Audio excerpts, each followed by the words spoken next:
CSS 그리고 자바스크립트 새로운 거 하나 배우기도 만드는데 이 셋을 다 알아야 한다니까 뭔가 막막하게 느낄 수도 있어요. 그냥 이것들 하나 한 세트로 생각하면 더 쉽게 접근할 수 있을 거예요. 뭐 하이퍼텍스트, 마크업 뭐 이런 구글 칩 나오는 정의들 일단 제끼고 이렇게 기억하세요. 갖다 놓고 꾸미고 시킨다.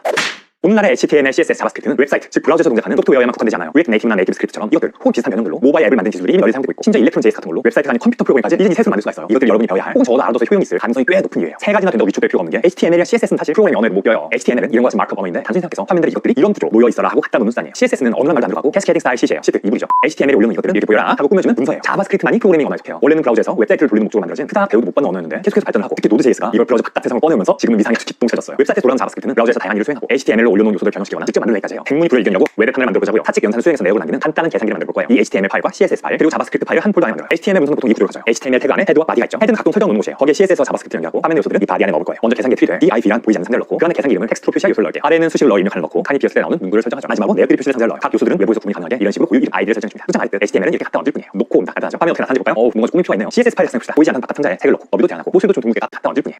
직접 만들어내기까지 해요. 백문이 불여일견이라고 웹 판을 만들어보자고요. 사측 연산 하고 캐스케이딩 스타일 시트예요. 시트 이불이죠. HTML에 올려놓은 이것들은 이렇게 보여라 하고 꾸며주는 문서예요. 자바스크립트만이 프로그래밍 언어에 속해요. 원래는 브라우저에서 웹사이트를 돌리는 목적으로 만들어진 그닥 배우도 못 받는 언어였는데 계속해서 발전을 하고 특히 노드.js가 이걸 브라우저 바깥 세상을 꺼내오면서 지금은 위상이 아주 기똥차졌어요. 웹사이트에서 돌아가는 자바스크립트는 브라우저에서 다양한 일을 수행하고 HTML로 올려놓은 요소들을 변형시키거나 직접 만들어내기까지 해요. 백문이 불여일견이라고 웹 판을 만들어보자고요. 사측 연산을 수행해서 내역을 남기는 간단한 계산기를 만들어볼 거예요. 이 HTML 파일과 CSS 파일 그리고 자바스크립트 파일을 한 폴더 안에 만들어요. HTML 문서는 보통 이 구조를 가져요. HTML 태그 안에 헤드와 바디가 있죠. 헤드는 각종 설정 놓는 곳이에요. 거기에 CSS와 자바스크립트를 연결하고 화면의 요소들은 이 바디 안에 넣어볼 거예요. 먼저 계산기에 트리드에 div란 보이지 않는 상자를 넣고 그 안에 계산기 이름을 텍스트로 표시할 요소를 넣을게요. 아래는 수식을 넣어 입력하는 넣고 칸이 비었을 때 나오는 문구를 설정하죠. 마지막으로 내역들이 표시된 상자를 넣어요. 각 요소들은 외부에서 구분이 가능하게 이런 식으로 고유 이름 아이디를 설정해줍니다. 숫자 말했듯 HTML은 이렇게 갖다 얹을 뿐이에요. 놓고 온다. 간단하죠? 화면 어떻게 나타나는지 볼까요? 뭔가 좀 꾸밀 필요가 있네요. CSS 파일 작성해봅시다. 보이지 않는 바깥 상자에 색을 넣고 너비도 제한하고 모습도 좀 둥글게 깎고 안팎의 공간을 좀 줘보죠. 이름은 크고 굵게 흰색에다가 뒤에는 그림자를 좀 줘보고요. 마지막으로 입력한도 칸의 글씨와 크기 행간 등을 조절해주면 훨씬 그럴듯하죠. HTML이랑 CSS로 하는 일은 여기서 크게 벗어나지 않아요. 하루 종일 배우면 다 할 수 있겠다 는 느낌 들죠? 자, 아직 이 칸에 뭘 넣어도 작동하지 않아요. 자바스크립트로 생명력을 불어넣어 봅시다. 이 문서는 HTML 요소가 다 읽힌 다음 작동하게 돼 있어요. 먼저 아까 넣었던 입력할 변수를 잡아서 거기에 키보드로 입력이 오면 그 입력이 엔터일 때 칼큘레이트라는 함수를 실행하게 합시다. 칼큘레이트 함수는 먼저 입력하는 텍스트가 사측 연산 공식에 맞는 형식인지를 확인한 다음 맞다면 그걸로 계산을 수행해서 계산 내역 상자에 계산 결과 혹은 실패 메시지를 HTML 요소를 생성해서 집어넣어요. 코딩 여기까지. 자, 한번 실행해볼까요? 수식을 입력하면 그 결과들이 카르크 히스토리한 상자 안에 차곡차곡 쌓이는 걸 볼 수가 있어요. 그런데 이 결과들은 아직 꾸미지 못했죠. 카르크 히스토리 안에 들어갈 요소들도 높이와 배경색 그리고 오류 메시지의 강조 글씨까지 이렇게 설정해보도록 해요. 이젠 좀 정갈해졌죠. 입력된 텍스트가 사측 영상 공식이 아니면 이렇게 친절한 메시지로 띄워져요. 이쯤이면 대략 이 셋이 어떻게 함께 돌아가는지 알겠나요? HTML과 CSS는 배우기는 쉽지만 연습과 경험도 많이 필요해요. 같은 구조와 모습도 구현하는 방법이 다양한데 어느 쪽이 효율적이고 여러 환경이나 기기에 유연하게 적용 가능한지는 많이 만들어보고 겪어봐야 알 수 있는 거거든요. 공식력 있는 사이트들이 어떻게 만들어져 있는지 크롬 개발자 도구 같은 툴들로 분석해보시면 좋은 방법론들을 많이 얻어가실 수 있을 거예요. 자바스크립트는 지금도 빠른 속도로 발전해나가는 언어라 끊임없이 공부할 게 생길 거예요. 예전에는 대부분이 jQuery라는 강력한 라이브러리로 순수 자바스크립트보다 훨씬 코딩을 쉽고 편하게 하곤 했는데 요즘은 자바스크립트도 파워풀해지고 jQuery 성능 문제도 있고 프론트엔드 프레임워크 같은 새로운 개발 방식들이 나오면서 jQuery를 배우지 않아도 된다. 심지어 이제는 쓰지 않도록 해야 된다는 의견들이 많이 보여요. 저도 개인적으로 안 쓴 지 꽤 됐고 입문자분들은 우선 자바스크립트를 탄탄히 배워놓은 다음 이런 라이브러리나 프레임워크를 필요에 따라 탄탄히 배워나가면 좋을 거예요. 웹사이트를 만들 때 기억해야 할 것이 HTML, CSS나 자바스크립트의 최신 기술들을 다 이용하려 하면 곤란하다는 거예요. 웹사이트는 어디까지나 위와 같은 브라우저에서 작동하는 소프트웨어인데 이 브라우저들 중 일부에서 최신 기술들을 지원하지 않거나 혼자 이상하게 돌아가는 경우가 있기 때문에 사람들이 어떤 버전의 어떤 브라우저를 얼마나 사용하고 그것들이 지원하는 최신 기술들은 어디까지인지 이 호환성을 확인하고 테스트하면서 개발하는 게 중요해요. 이런 웹 관련 주제들에 관해서는 앞으로 자주 다루게 될 거예요. 잘못되었거나 미흡한 설명도 있다면 댓글로 알려주시면 감사하겠습니다. 수고하세요.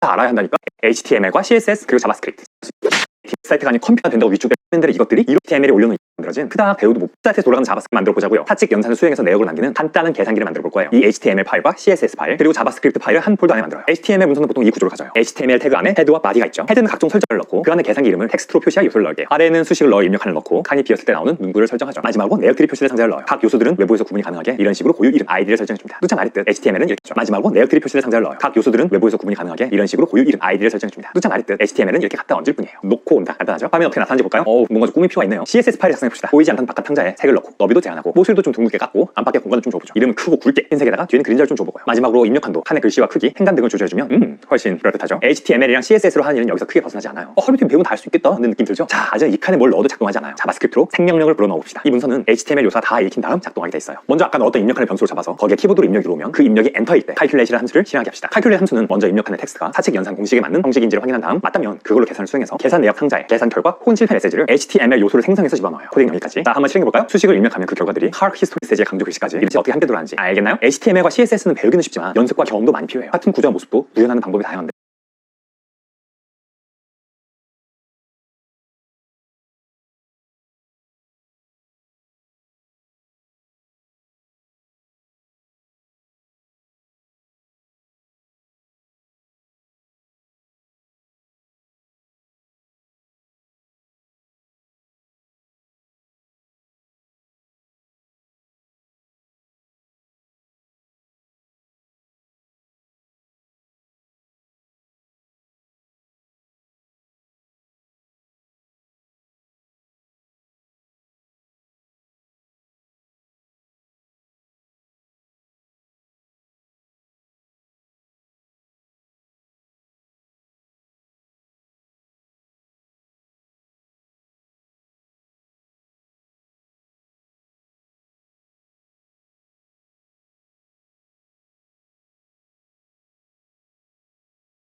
어느 쪽이 효율적이고 개발자 도구 같은 툴들을 분석해보시면 좋은 방법론들을 하는 강력한 라이브러리 같은 새로운 개발 방식들이 나오면서 jQuery를 배우지 하곤 했는데 요즘은 자바스크립트도 파워풀해지고 jQuery 성능 문제도 있고 프론트엔드 프레임워크 같은 새로운 개발 방식들이 나오면서 jQuery를 배우지 않아도 된다, 심지어 이제는 쓰지 않도록 해야 된다는 의견들이 많이 좋을 거예요. 웹사이트를 만들 때 기억해야 할 것이 HTML, CSS나 자바스크립트 툴 중 일부에서 최신 기술들을 지원하지 않거나 혼자 이상하게 툴을 확인하고 테스트하면서 개발하는 게 중요해요. 이런 웹 관리 브라우저를 이 브라우저들 중 일부에서 최신 기술들을 지원하지 않거나 혼자 이상하게 돌아가는 경우가 있기 때문에 사람들이 어떤 버전의 어떤 브라우저를 얼마나 사용하고 그것들이 지원하는 최신 기술들은 어디까지인지 이 호환성을 확인하고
유튜브 팬페스트가 한국에 돌아왔습니다.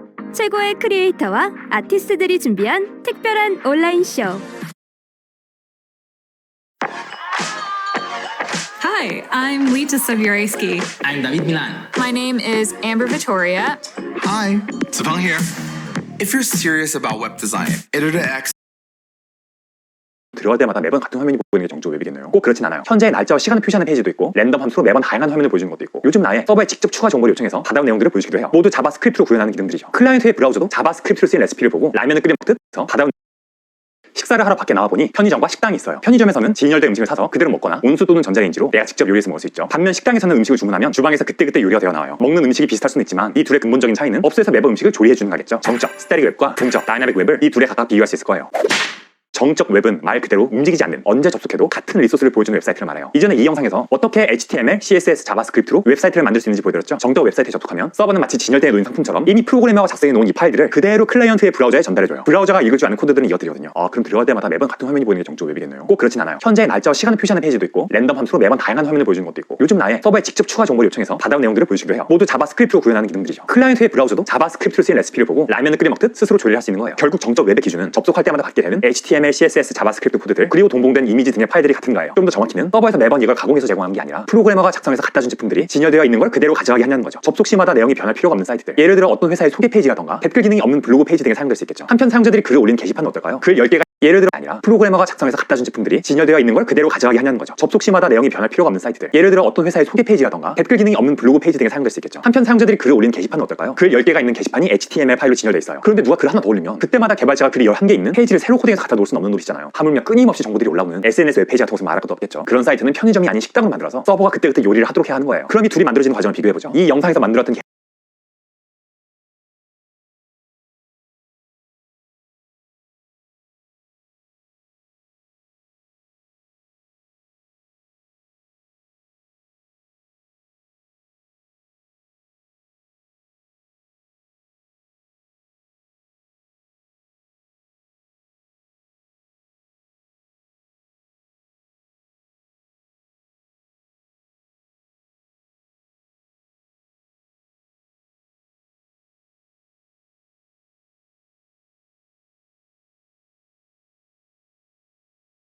사용자들이 글을 올린 게시판은 어떨까요? 글 10개가 있는 게시판이 HTML 파일로 진열돼 있어요. 그런데 누가 글 하나 더 올리면 그때마다 개발자가 글이 11개 있는 페이지를 새로 코딩해서 갖다 놓을 수는 없는 노릇이잖아요. 하물며 끊임없이 정보들이 올라오는 SNS 웹페이지 같은 것은 말할 것도 없겠죠. 그런 사이트는 편의점이 아닌 식당을 만들어서 서버가 그때그때 요리를 하도록 해야 하는 거예요. 그럼 이 둘이 만들어지는 과정을 비교해보죠. 이 영상에서 만들었던 계산기가 정적 웹의 한 예예요.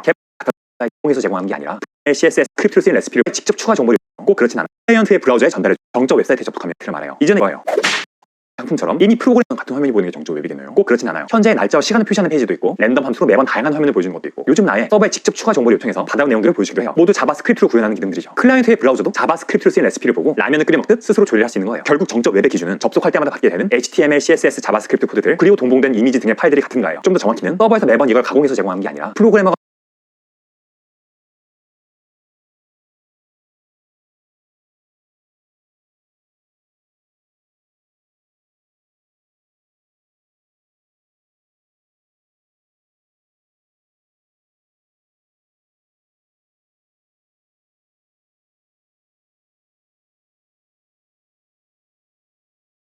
작성해서 갖다 준 제품들이 진열되어 있는 걸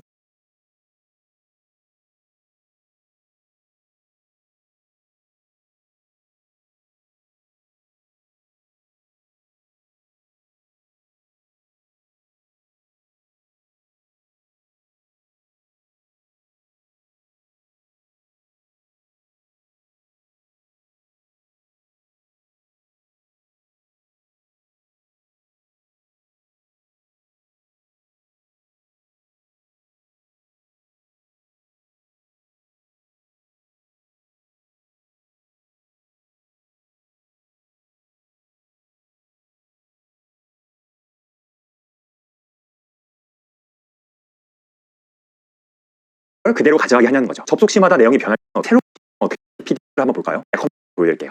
고급스러운 방식이 많이 쓰이는 스크립트를 사용자에게 보여주는 과정을 비교해보죠. 이 영상에서 만들었던 계산기가 정적 웹의 한 예예요. 개발자가 HTML, CSS, 자바스크립트를 사용자에게 보여줄 모습, 최종본으로 코딩해서 서버에 올려놓는 거죠. 그럼 동적 웹은 어떻게 만들어질까요? 지금은 더 고급스러운 방식이 많이 쓰이지만 그런 프레임워크들은 이후에 다르고 오늘은 입문자분들이 코드를 이해하기 쉬운 담백한 PHP 페이지로 예를 보여드릴게요. 간단한 PHP 문서예요. HTML이랑 비슷하긴 한데 좀 낯선 형태의 코드들이 곳곳에 보이죠? 아파치 HTTPD라는 내 컴퓨터를 서버로 만들어 운영하는 프로그램에게 이 코드로 요리를 시켜보죠. 브라우저로 접속해본 이런 결과가 뜨네요. 브라우저가 뭘 받아온 건지 소스를 한번 볼까요? 자, 둘을 비교해봅시다. 대략 감이 오죠? 여기에서 지정되고 값이 입력된 변수들이 이 HTML 코드 안에 배치돼서 값을 표시하거나 해열의 값이 드는 만큼 특정 요소들을 이렇게 반복적으로 찍어낼 수 있는 거예요. 서버는 유저 사이트에 접속하면 이 레시피를 요일해서 이 결과를 내오는 거죠. 그런데 이렇게만 할 거면 동적 웹을 만드는 의미가 없죠. 데이터베이스로부터 정보를 읽어서 접속할 때마다 최신 정보들을 보여주는 웹페이지를 만들어 볼게요. 한 커뮤니티에 새로 가입한 회원들이 인사말을 남기는 방명록을 코딩한 거예요. 연결할 데이터베이스에는 이런 내용들이 들어있어요. 전에 배웠던 트라이 캐치 문안에 데이터베이스 서버에 접속하고 게스트 북이란 테이블로부터 데이터를 받아오는 코드들을 넣었어요. 그 결과들이 이 리스트라는 변수로 전달돼서 이 부분의 테이블 행들로 나타날 거예요. 서버를 돌려서 실행해보면 다 이렇게 방명록이 화면에 출력되는 걸 볼 수 있죠. 데이터베이스에 새로 내용을 입력하면 새로 고침할 때 이렇게 업데이트가 되고요. 이 코드만 작성해 놓으면 데이터베이스에 입력된 내용에 따라 언제든 사용자에게 업데이트된 방명록을 보여줄 수 있겠죠. 이야, 동적 웹 짱짱맨이네요. 앞으로 사이트 만들 땐 기왕 시간 좀 들이더라도 다이나믹한 걸로 만드는 게 좋겠는걸요. 모든 종류의 사이트에서 그런 건 아니에요. 이를테면 블로그의 경우 오히려 동적이었던 방식에서 정적으로 많이들 넘어가기도 하고요. 예전에는 네이버 같은 포털이나 이글루 같은 서비스에서 제공하는 것처럼 작성자, 제목, 내용, 작성일, 댓글 등의 정보가 데이터베이스에 따로 저장되고 이걸 접속 시마다 페이지로 가공해서 보여주는 형식의 동적 블로그들 많이 이용했는데요. 일단 글들이 데이터베이스에 저장되는 거니까 따로 보관하거나 관리하기 까다로울 수도 있고 내가 직접 블로그 사이트를 개발해 운영하더라도 고작 같은 글 보여주느라 매번 서버가 일하도록 코딩하고 관리하는 것도 일인 거죠. 차라리 그 글을 하나하나 HTML 파일 단위로 잡지처럼 진열해 놓는 게 훨씬 운영이 편할 거예요. 보관도 그냥 그것들을 복사해다 어디 저장하면 되고요. 그래서 요즘 개발자들은 지킬이나 휴고 같은 정적 웹 생성 툴로 블로그를 많이들 만들어요. 특정 형식으로 블로그 글을 작성하면 그걸 HTML, CS 등등의 파일로 출력해내고 그 프로젝트를 GitHub이나 넬리파이 같은 곳에 올리면 자동으로 진열돼서 블로그 페이지로 보여주는 거죠. 개발자분들의 블로그들을 보면 주소가 github.io로 끝나는 것들이 바로 이런 정적 블로그들이에요. 지킬로 블로그를 작성해서 GitHub에 게시하는 건 비용도 들지 않고 배우기도 어렵지 않으니까 여러분들도 프로그래밍을 공부하면서 배우는 내용들을 이렇게 블로그에 정리하면 개발자로 성장하는 데 크게 도움이 될 거예요. 앞으로의 웹 관련 영상들에서는 동적 웹 프로그래밍에 대해 좀 더 알아볼게요. 잘못된 설명도 있으면 댓글로 좀 부탁드리고요. 오늘도 즐거워하세요.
자, 저는 이제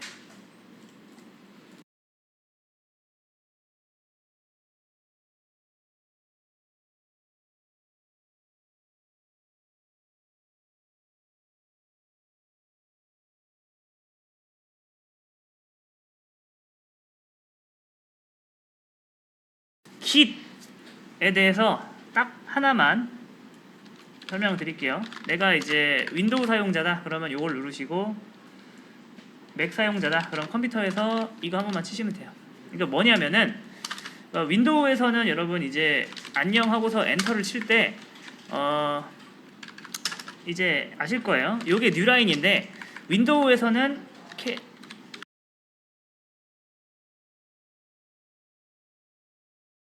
그럼 컴퓨터에서 이거 한 번만 치시면 돼요. 그러니까 뭐냐면은 윈도우에서는 여러분 이제 안녕 하고서 엔터를 칠 때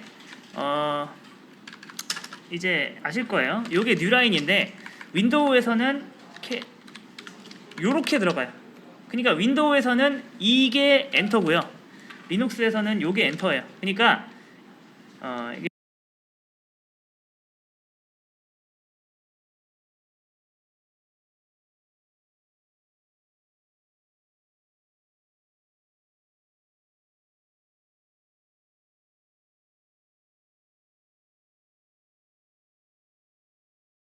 이게 그 리눅스는 맥도 이제 유닉스 계열이니까 같은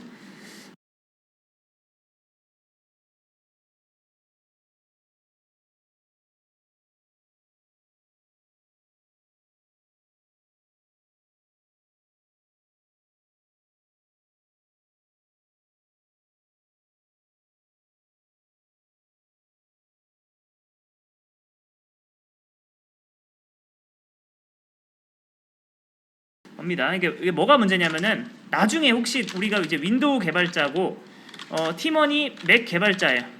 자, 똑같은 소스 코드를 이제 수정을 했는데, 자,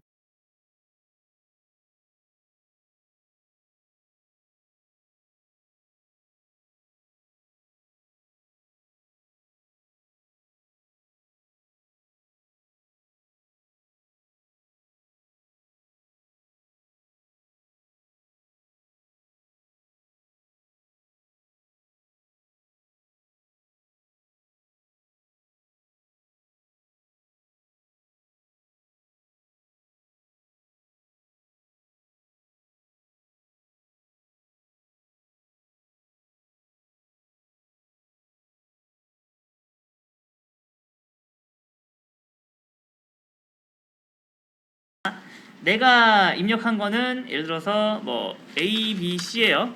그다음에 맥에서 이 사람이 내 거 코드를 지우고서 하다가 그냥 지가 다시 복원했어요. 자, 그럼 맥 개발자가 무슨 생각을 할까요? 내가 딱히 바꾼 건 없잖아요. 그러니까 그러니까 내가 새로 커밋을 할 필요는 없겠지라고 생각하는 거예요. 왜냐? 내가 원래 코드를 바꾸려다가 어떻게 했어요? 다시 복원했잖아요. 그런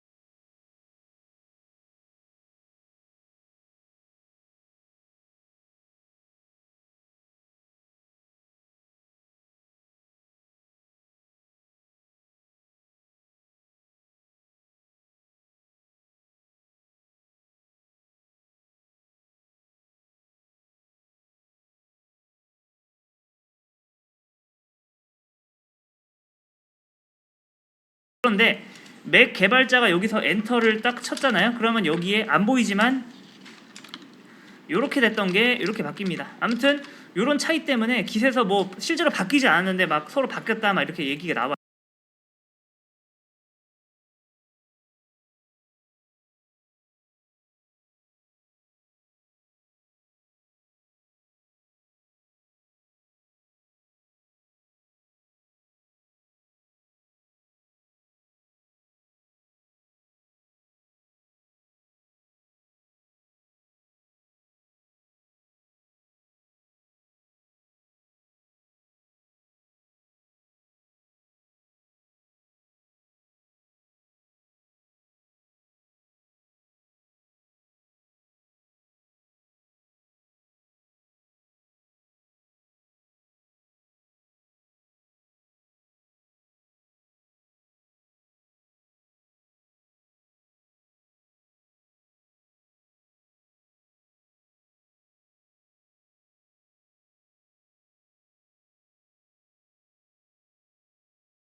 하다가 그냥 지가 다시 복원했어요.